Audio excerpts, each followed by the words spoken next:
In the early 90s, Nickelodeon was kid everything. And you better hope that your house had cable. Wasn't there to educate you. We were there to have fun, to get slimed, to be entertained. And this is when Dan Schneider arrives, Nickelodeon's golden boy. He created these shows. Quiet on set. Oh, boy. Oh, boy. So, if you're like me, I grew up watching a lot of the, like, Nickelodeon shows from the 2000s. So, like, I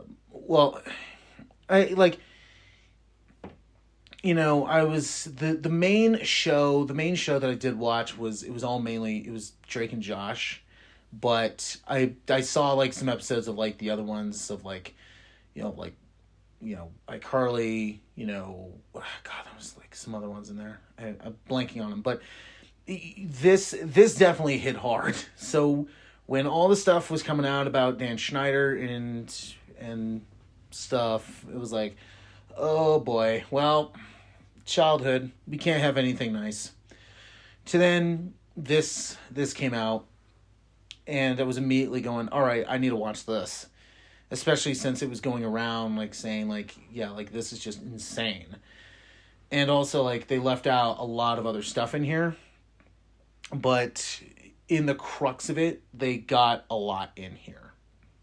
So this, the Quiet on Set, basically it dives into what happened behind closed doors with Nickelodeon, mainly working with Dan Schneider, but also it dives into the fact that, two of the people they had working closely with the kids were also pedophiles. And they knew that, and they still did it. And so it's just a crazy thing, and it's also very sensitive as well. So like, like it goes in, it's definitely pitched to make you watch it, especially like, it's saying like the way it was marketed and the way it's pitched is like it's all about Dan Schneider. It's not. It goes into it's mostly about him and his working environment and how he basically ran everything and how he was basically on top of it all, and like Nickelodeon was basically throwing their money at him. Nickelodeon didn't even know what was going on. And in this situation, I definitely blame Nickelodeon for this, because they should have known better. They should have definitely had somebody, no matter if you have a producer that has been producing stuff for you for like a long time, you still need to watch them, because you never know. You never know. They can easily be this one person, and then you leave, and then they just become a completely different person. And yeah, this was just crazy. So like I said, I grew up watching, like Nickelodeon's like SpongeBob, and like I caught some episodes of like Cat Dog, and God, there was a couple other ones in there, but I definitely was hit hard when all these allegations were coming out. It was like, oh boy, this is not good. This is not good. And yeah. So this is just crazy. So yeah, it's a four part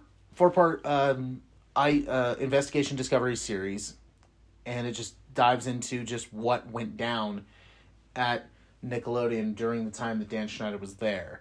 I mean, from they had two female writers writing for, I believe it was the Amanda Show, and they then find out that they actually have to share a paycheck. And when they found out that all the other writers, who were all male, didn't share paychecks, one of them called up the Writers Guild and said, "Is this legal?" And the Writers Guild went, "Absolutely not."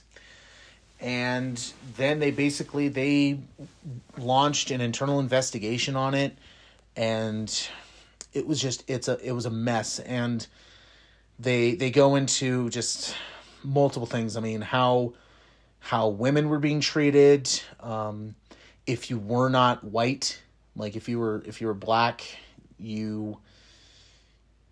how you weren't treated respectfully. And then especially the one of the big ones in here, not saying the other ones aren't big, but definitely one of the big ones where they were saying, "Hey, watch this to learn what happened here." It was the fact that one of the I forget, it was dialogue coach that worked with all these kids on like all that, and like Amanda's show as well. They were just like, yeah, he was one of the like just nicest guys ever. Then all of a sudden, one day, the guy gets fired and then arrested, and everyone is just like, what happened? Like, who did it? And then it's revealed who did it, and the fact it was Drake from Drake and Josh, it was just like, oh my God, that is just insane. So then there's an entire episode just dedicated to him telling his story.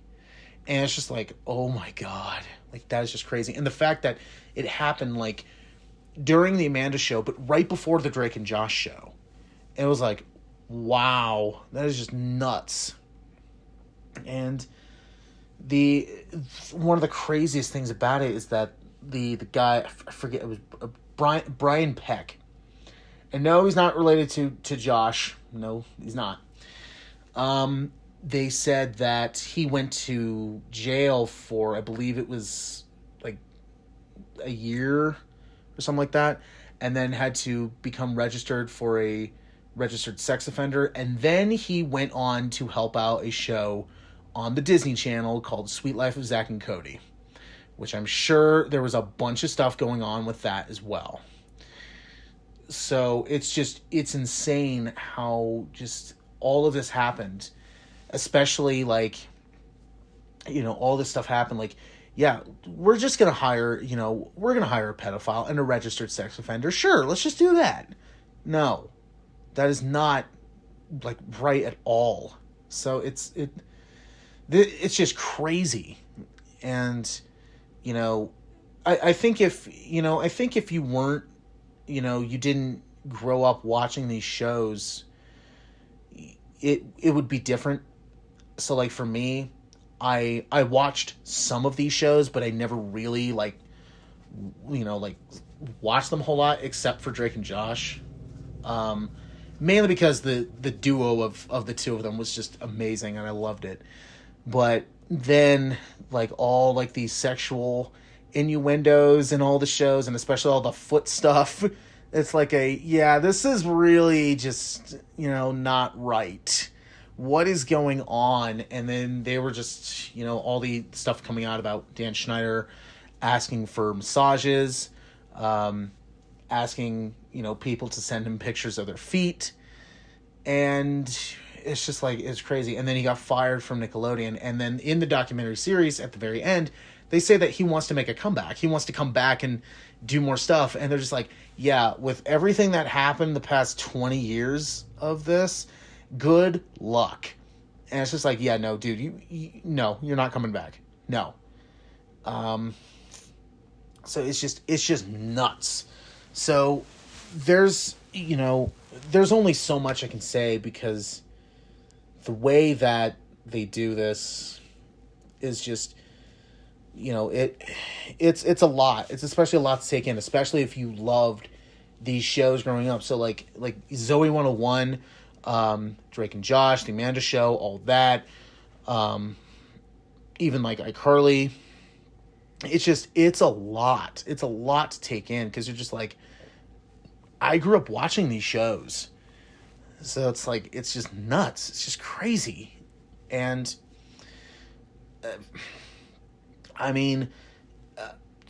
I would say for a rating, I would say this is great because, it definitely, it tells like what happened, but from also sources, they're saying that a lot of it is not in here. There's a lot that they didn't say. And it's like, I want to see like an extended version of this where they actually do talk about everything. And it's just, it's just crazy. And it's crazy, and it's also very sad that the fact that this happened, it's sad that this happened anyway, but it's especially just shocking that this happened to a bunch of kids who were still like in like, their kid years and like teen years. And it's just sad, which also shows like a lot of these like kid actors never came back. They just never wanted to continue. They just like, I'm done. Like, this is just crazy. I can't do this anymore. And yeah, so it definitely changes the way I look at the shows.